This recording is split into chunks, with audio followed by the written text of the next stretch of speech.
Kidnap করতে আসছো। যাও এখান থেকে। ভাবি আপনি মাথা গরম করে না তো বাদ দেন সমস্ত। শোনেন, আপনি দুপুরের খাবারে খাসির মাংস টাংস যাই দেন আর না দেন, তাও একটু মুরগির মাংস রাখেন, মানে আসলে মাংসটা দরকার, বুঝছেন?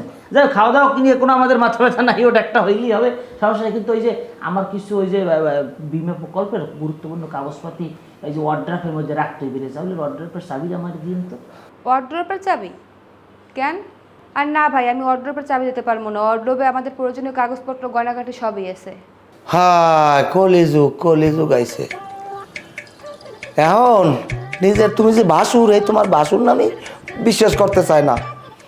হনো, আমরাও চিন্তা ভাবনা করছি, যতক্ষণে তোমরা আমাকে বিশ্বাস না করবা আমরা অতক্ষণে এই ড্রয়িং রুমেই থাকবো, যে কালে বিশ্বাস অর্জন হইবে এই কালে আমরা এনতে যাবো। আস্তে আস্তে আসা সবসময় ভুলটা কেন বোঝেন? আপনাদেরকে আমি তাড়াই দিতেছি। আপনারা তো একটু বাইরে যেয়ে ঘুরে আসতে পারেন, সারাটাক্ষণ ঘরে এইখানে ওইখানে। আর তাছাড়াও ঢাকা তো দেখার মতো কত জায়গা আছে, চিড়িয়াখানা এদিকে ওদিকে কত জায়গা আছে, একটু ঘুরে তো আসতে পারেন। আরে মামি কিসের কি চিড়িয়াখানা, বুঝলাম না কিছু। চিড়িয়াখানায় কেন যাব? সেখানে তো খাঁচার ভিতরে পশু আটকানো থাকে, ওখানে যাব কেন? আমার যাইতে একটু শপিং মলে। শপিং মলে গিয়ে ভিডিও কলে ইদানিং ভিউ বেশি হয়। সুন্দরী সুন্দরী যে মেয়েরা আসে শপিং করতে, তাদের যদি কোনো কায়দায় ভিডিওর মধ্যে আনতে পারি, রিলসের মধ্যে আনতে পারি, সেই ভিডিওটা কিন্তু বেশি মানুষজন দেখে। শোনেন মামি, আপনি একটা কাজ করেন, আমাকে কিছু টাকা দেন, আমি একটা রিং লাইট কিনবো। রিং লাইট কি বুঝছেন? ওই যে সাইড ফেসে যে গোল একটা লাইটের নাম থাকে, ওইটার মধ্যে মোবাইল রেখে ভিডিও করলে চেহারাটা একটু ভালো দেখা যায়। ভিউ বানাইতে গেলে কিছু ইনভেস্টমেন্টের দরকার আছে তো মামি। আমি আর পারতেছি না। আজকে রেজাউল আসুক, হয়তো এরা থাকবো না তো আমি থাকবো। গাইজ, আপনারা কিছু মনে করবেন না, হয়তো মামি সামান্য বিরক্ত হয়েছে, ঠিক হয়ে যাবে। মামির ব্লগ আপনাদেরকে কন্টিনিউ দেবো। সবাই আমাকে লাইক, কমেন্ট এবং শেয়ার দিয়ে পাশে থাকুন। ধন্যবাদ সবাইকে। কি একটা অবস্থা রে বাবা, রে বাবা! এই 2-3 ঘন্টা জাম ফেললে শেষ পর্যন্ত এই বাসার সামনে আইছি। এইটাই সবচেয়ে বড় কথা। রাস্তার যে অবস্থা, হেতে তো মনে মনে ভাবছিলাম যে বাসা আইতে একটা সন্ধ্যা হয়ে যাইবে। আল্লাহ, এই ঢাকা শহর কোন হালার বলায় বসবাস করতারে? 2 ঘন্টা জামে থার চাইয়া 6 মাস জেল কাটা ভালো।